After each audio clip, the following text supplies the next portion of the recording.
Assalamualaikum dan salam sejahtera. Bertemu kita dalam Sumber Seminggu bersama saya Diana Rahim dan saya Alia Azman. Jadi Alia, minggu kedua Februari ini apa cerita menariknya?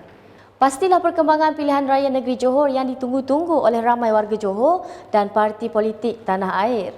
Tidak lupa, kita sebagai petugas media juga perlu bersiap sedia untuk turun padang bagi melaporkan berita terus dari lokasi khas untuk peminat setia sumber kini. Suruhanjaya Pilihan Raya SPR pada Rabu menetapkan 12 Mac depan sebagai hari pengundian pilihan raya negeri Johor. Pengerusinya Dato' Abdul Ghani Saleh berkata, tarikh penamaan calon pula ditetapkan pada 26 Februari dan tarikh mengundi awal pada 8 Mac. Debaran semakin hampir bagi warga Johor dan parti politik tanah air apabila SPR telah pun memuktamadkan tarikh-tarikh penting bagi PRN Johor iaitu rit pilihan raya pada 9 Februari, hari penamaan calon pada 26 Februari dan tarikh keramat pastinya hari mengundi pada 12 Mac. Sebanyak 96 juta ringgit diperuntukkan bagi PRN Johor dengan 2.597 juta pengundi layak mengundi nanti. Daripada pemilihan kerajaan negeri, kita beralih kepada pemilihan parti PKR. Parti Keadilan Rakyat itu akan mengadakan pemilihan jawatan parti bagi sesi 2022 hingga 2025 yang akan berlangsung pada 22 hingga 29 April ini dan akan dilaksanakan menerusi dalam talian dan juga fizikal. Pengerusi Jawatan Kuasa Pemilihan PKR Zaliha Mustafa berkata, sistem pengundian hybrid ini akan menggalakkan lebih ramai ahli parti untuk mengundi. Menurut Zaliha, PKR mempunyai 1,04,629 pengundi setakat Ogos 2020 dan hanya ahli yang berdaftar sebelum 30 Januari 2021 layak mengundi.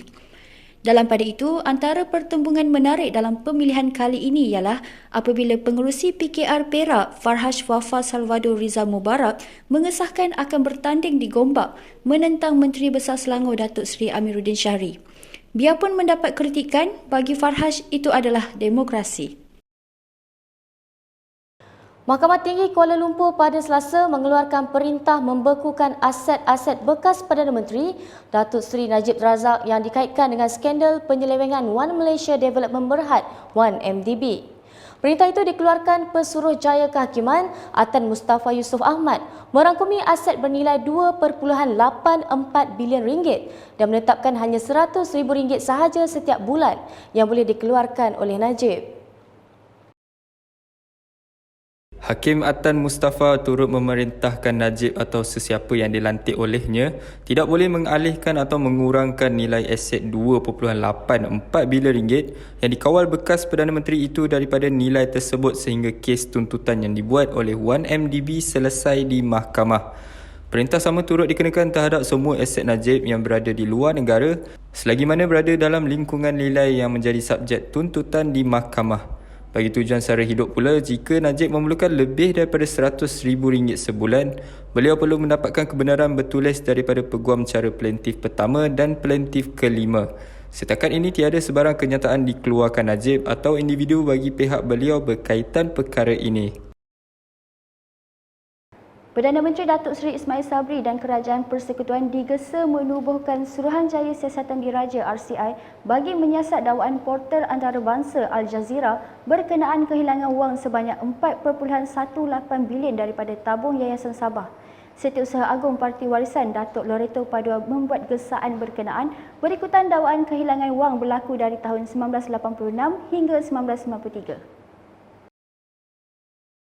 Kehilangan wang berkenaan didakwa mempunyai kaitan dengan Perjanjian Pemeliharaan Alam Semula Jadi NCA Sabah. Loreto berkata, pendedahan media antarabangsa tersebut perlu dipandang serius oleh kerajaan memandangkan firma audit antarabangsa Pricewaterhouse telah membuat penemuan itu pada tahun 1994 lagi. Ini bermakna rakyat Sabah berhak mengetahui apa sebenarnya yang berlaku kepada wang berkenaan. Setakat ini dahulu paparan yang berlaku di dalam negara, kita ikuti pula perkembangan luar negara dalam Sumber Global bersama rakan setugas Hanim Nadia. Silakan Hanim.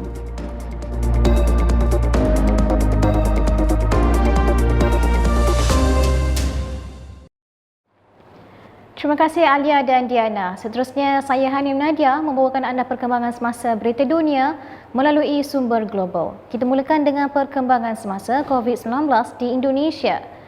Jakarta kini berada dalam keadaan parah berikutan kes jangkitan COVID-19 yang semakin kritikal. Dilaporkan kawasan sekitarnya termasuk Bogor, Depok, Tangerang dan Bekasi juga mengalami situasi sama. Jakarta, Depok dan Tangerang Raya merekodkan kes jangkitan harian lebih tinggi berbanding kemuncak gelombang kedua COVID-19 pada Julai tahun lalu.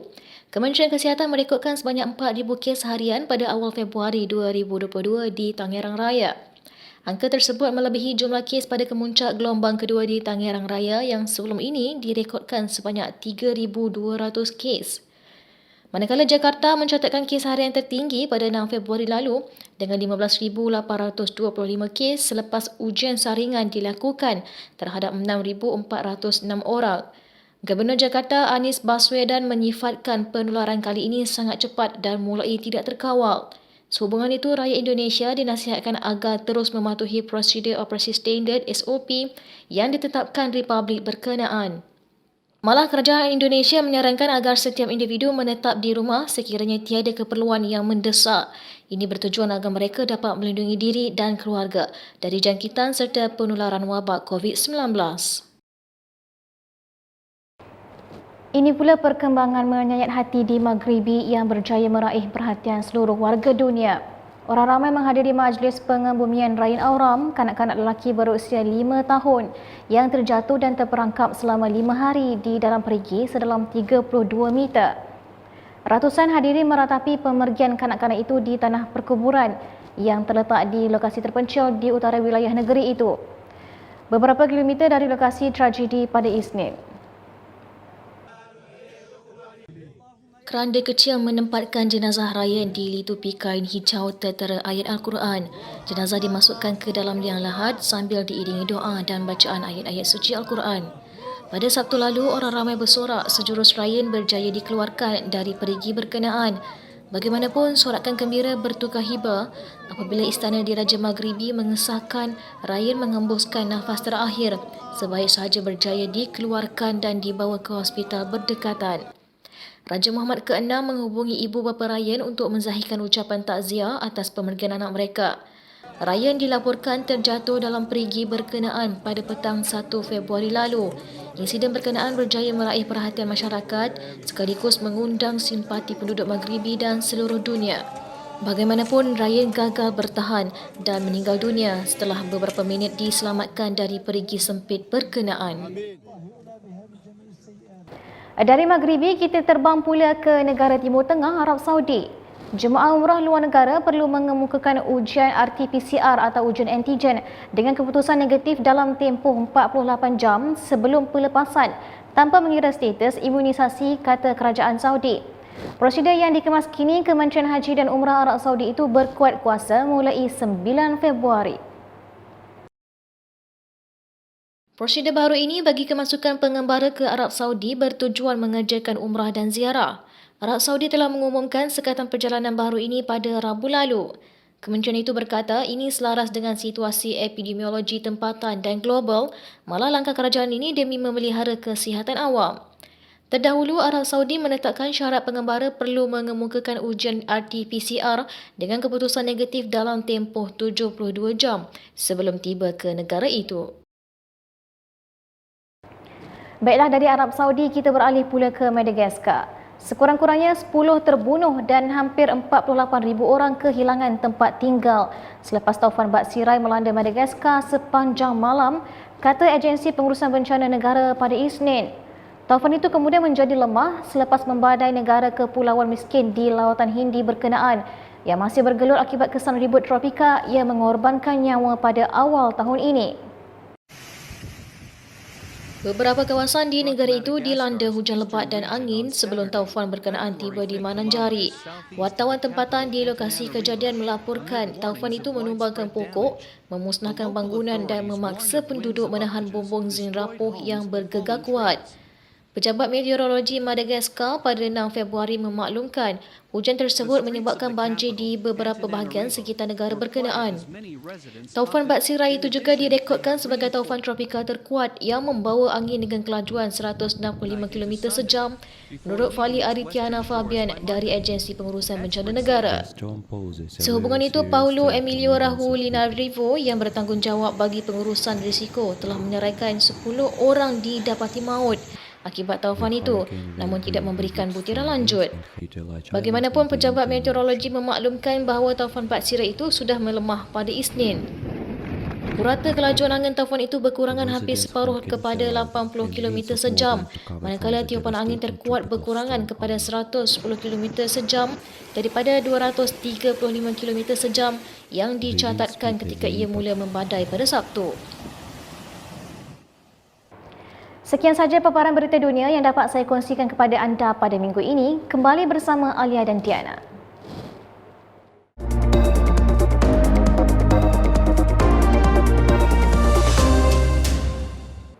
Terima kasih rakan setugas.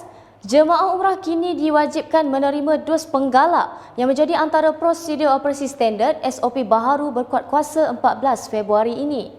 Menteri Kanan Pertahanan Datuk Seri Syamudin Husin berkata, demikian berikutan kerajaan tidak berhasrat melanjutkan penangguhan sementara ibadah umrah.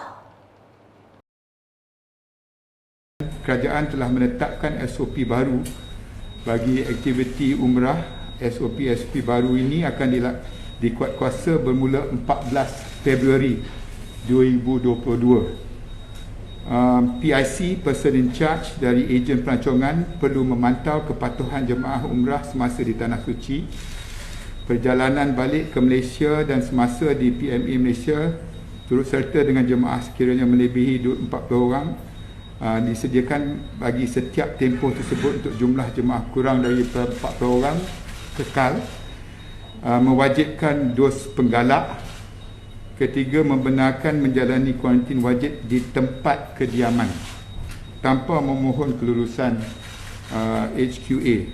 Tetapi jemaah dibenarkan menjalankan kuarantin wajib di stesen kuarantin swasta dengan kos penginapan, makan minum dan rawatan ditanggung sendiri sekiranya mereka membuat keputusan. Bagi jemaah umrah yang telah berangkat, mereka terikat dengan SOP yang ada. Bagaimanapun, apabila mereka pulang pada atau selepas 14 Februari, mereka dikenakan SOP baharu yang akan dikuatkuasakan. Sudah dijangka namun tetap menggusarkan rakyat Malaysia, kes jangkitan harian COVID-19 menunjukkan peningkatan sehingga melepasi 5 angka sejak Ahad lalu dan angka tersebut semakin tinggi setiap hari. Menteri Kesihatan Khairi Jamaluddin berkata, peningkatan tersebut bukan sesuatu yang di luar jangka kerana situasi ini disebabkan penularan varian Omicron yang lebih mudah merebak dan sedang berlaku di negara-negara lain di seluruh dunia. Ikuti tinjauan orang ramai mengenai perlu atau tidak suntikan penggalak bersama wartawan Faridah Amiratul. Baru-baru ini Menteri Kesihatan Khairi Jamaluddin memaklumkan individu berusia 60 tahun ke atas atau penerima suntikan dos lengkap vaksin Sinovac berusia 18 tahun ke atas perlu mengambil suntikan dos penggalak bagi mengekalkan status vaksinasi lengkap sebelum 1 Mac 2022. Susulan itu, sumber kini membuat tinjauan ke atas orang ramai bagi mendapatkan komen dan reaksi berkenaan isu tersebut. Apa lagi kita perlu ambil kan, dos penggalak dan apa semua. Seolah-olah kita dah macam sejenis haiwan yang dinamakan kucing. Kan dia pun ada ambil dos kan berapa bulan sekali. Ini semua kuasa pada Allah lah. Kalau Allah nak bagi sakit juga walaupun benda tu kita ambil. Kan? Walaupun kita dah kena suntik 2 kali ke, booster ke, kita nak kena terima apa kehendak yang Allah bagi pada kita, itu je lah. Kenalah ikut apa yang rakyat banyak apa yang rakyat cakap lah. Jangan ikut dia aje lah kan. Jangan ikut kehendak dia je. Dia katalah 100% kehendak rakyat, dia punya kata 9%, ambillah kehendak rakyat. Permintaan yang ramai kan. Rakyat tu lebih penting kalau dia nak, kalau KJ tu apa ni, nak bagi rakyat beri kepercayaan kepada dia. Jangan paksa rakyat suruh ikut kehendak dia je. Untuk apa? Untuk untuk kepentingan diri dia je rasanya. Pfizer ni bagi saya memanglah perlu untuk keselamatan diri kat COVID ni. Sebab kalau ikutkan, kalau saya ada kenalan saya, mereka ni pernah kena COVID sebelum vaksin dan selepas vaksin. Dia cakap memang selepas vaksin tu memang banyak perubahan. Dia cakap tak sakit, tak ada kronik. Sebab kawan-kawan saya ada yang stage 4 dan stage 5. Sampai tahap diorang ni kena ada ventilator kan. Ada sistem alat pernafasan kan. So bila diorang kena vaksin sekali tu, lepas diorang kena COVID sekali, dengan ada vaksin tu, diorang cakap macam tak ada apa-apa. Memang efek tu, diorang cakap memang beza lah. Itu yang saya dengar daripada orang lah, kawan saya sendiri. Itu je lah. Tapi bagi saya, pendapat saya, sebenarnya apa yang KJ buat tu, ya sebenarnya dia nak suruh orang pergi je ambil booster tu. Bagi saya dah ambil booster. Memang bagi saya cuma efek dia demam sehari 2 je. Itu je perbezaan bagi saya. Tak ada apa pun. Cuma kadang-kadang orang ni sebab terlalu takut bila mengikut sangat dalam media sosial. Banyak orang buat cerita itu, inilah, itulah, inilah. Tanyalah orang yang dah booster. Macam saya, alhamdulillah, tak ada apa-apa. Okey. Untuk mengetahui perkembangan sukan dalam dan luar negara, kita bersama rakan tugas Faridah Amiratul. Silakan Faridah.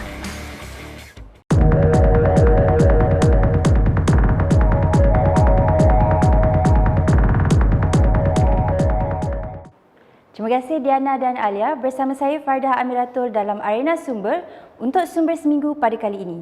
Kita buka pentas arena minggu ini dengan atlet Paralimpik negara Abdul Latif Romli dianugerahkan Panglima Mahkota Wilayah yang membawa gelaran Datuk diperkenan oleh Yang di-Pertuan Agong Al-Sultan Abdullah Riayatuddin Al-Mustafa Billah Shah sempena sambutan Hari Wilayah Persekutuan 2022. Perkara tersebut dikongsikan oleh Majlis Sukan Negara dalam hantaran ringkas di laman Facebook pada Selasa. Untuk rekod, Abdul Latif pernah memenangi pingat emas pada Sukan Paralimpik Rio 2016 dan Sukan Paralimpik Tokyo 2021 bagi acara lompat jauh T20. Atlet lain yang menerima darjah kebesaran ialah atlet Sukan Paralimpik olahraga T36 iaitu Muhammad Rizwan Muhammad Puzi yang dikurniakan Johan Mahkota Wilayah dan bekas atlet terjun negara Leong Mun Yi yang juga dikurniakan Panglima Mahkota Wilayah. Manakala dua wira badminton negara Aaron Chia Teng Fong dan Soh Woi Yi dikurniakan Kesatria Mahkota Wilayah. Seterusnya, Lee Zijia berpotensi untuk berdepan juara dunia Loh Kian Yu selepas Malaysia diundi bersama Singapura, Jepun dan Kazakhstan dalam aksi peringkat kumpulan B Kejohanan Badminton Berpasukan Asia di Shah Alam minggu depan.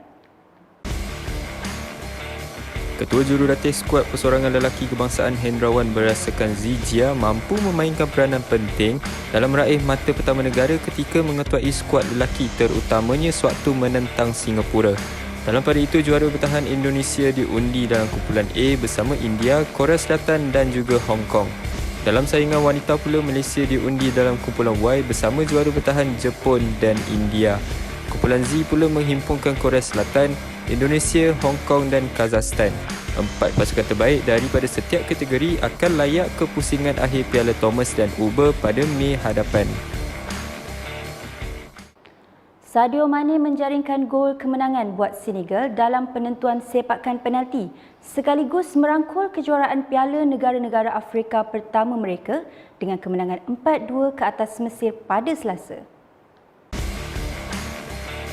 The Lions of Teranga tewas pada final 2019 kepada Algeria. Namun mereka akhirnya menjulang trofi di Stadium Olembe awal pagi Selasa dengan kemenangan penentuan dramatik selepas 120 minit tanpa jaringan. Penjaga gol Mesir Muhammad Abu Gabal bernasib baik kerana masih berada di atas padang setelah terlepas daripada dilayangkan kad kuning kedua atas kekasaran yang dilakukan kepada pemain Senegal.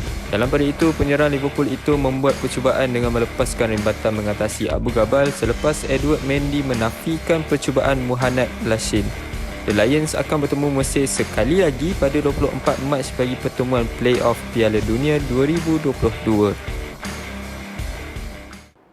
Syarikat gergasi sukan Nike menamatkan hubungannya bersama penyerang muda Manchester United, Mason Greenwood. Dalam satu kenyataan pada Isnin, Nike mengesahkan bahawa pihak mereka sebulat suara menamatkan kontrak bersama pemain berusia 20 tahun itu atas pertuduhan melakukan serangan seksual dan ugutan bunuh terhadap bekas teman wanitanya Harriet Robson. Greenwood disoal siasat oleh polis Greater Manchester pada 30 Januari lalu kerana disyaki melakukan serangan seksual dan juga ugutan untuk membunuh berdasarkan dakwaan yang tular di media sosial. Penyerang berusia 20 tahun itu dibebaskan dengan ikat jamin sementara menunggu siasatan lanjut dan masih tidak membuat sebarang kenyataan terhadap dakwaan tersebut. Susulan berita mengenai jaminan Greenwood, United memberitahu penyokong yang membeli baju Greenwood musim ini berpeluang untuk menukarnya kepada jersey lain yang mereka ingini secara percuma. Baiklah, itu antara paparan sukan untuk Arena Sumber kali ini. Sekian daripada saya, Farda Amiratul. Teruskan mengikuti perkembangan semasa di laman sosial Sumber Kini. Kita kembali bersama Diana dan Alia. Silakan.